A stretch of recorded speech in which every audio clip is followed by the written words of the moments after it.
Mr. Scheuer, how do I put this nicely? Would it be terrible if the Obama administration or Mr. Obama came out and said, hey, guys, look, Mubarak, stay in power until September. You can leave in September. We're backing you through September. Would that be a bad idea?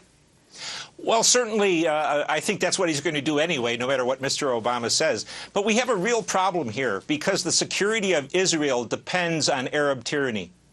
If Mubarak goes, if King Abdullah in Jordan goes, if Bashir al-Assad goes, whatever governments replace them will be not as effective and certainly not as pro or at least neutral toward Israel.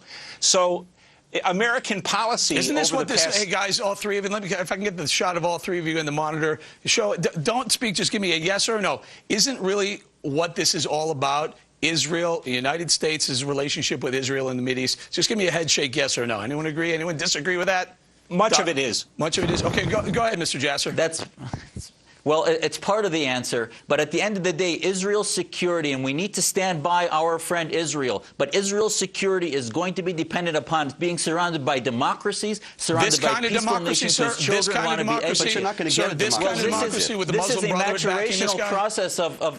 But this is a maturational process of a people that have been oppressed for 2 generations. Mr. Spencer, what about this kind of democracy, sir? The oppressed people in Egypt are holding, the oppressed people in Egypt who want democracy, according to Dr. Jasser, are holding up signs with Mubarak with the Star of David printed on his forehead and saying on man-of-the-street interviews, we hate Mubarak because he maintains peace with Israel. So Mubarak is the one that fed the protocols of the elders of Zion every year. One at a time, guys. Go ahead, Mr. Jasser.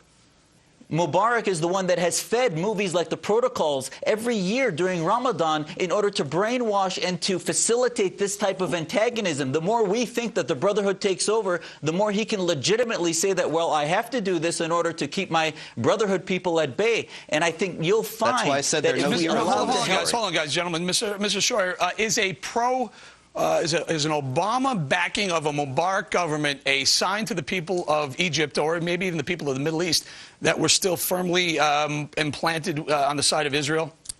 Oh, sure it is, sir. Yeah. Israel is such an enormous detriment to the United States, our relationship with the Israelis, that it's going to become clear to Americans that this is just going to cost us blood and lives the longer we pursue this relationship with the Israelis. Mr. Spencer, you're laughing. You disagree? Well, I think that's appallingly a terrible thing for Mr. Scheuer to have said. Israel is the only real democracy. You know, Mr. Jasser wants democracy. Israel's the only democracy in the Middle East. It's the only stable government. It's the only one that protects human rights. And Mr. Scheuer wants us to throw it under the bus for a bunch of people who are going to institute a system of Islamic law that institutionalizes discrimination against non-Muslims and women, extinguishes the freedom of speech and the freedom of conscience, and is inveterately hostile to Israel to a genocidal degree. Go ahead, Mr. Jasser, go ahead, sir. Go ahead.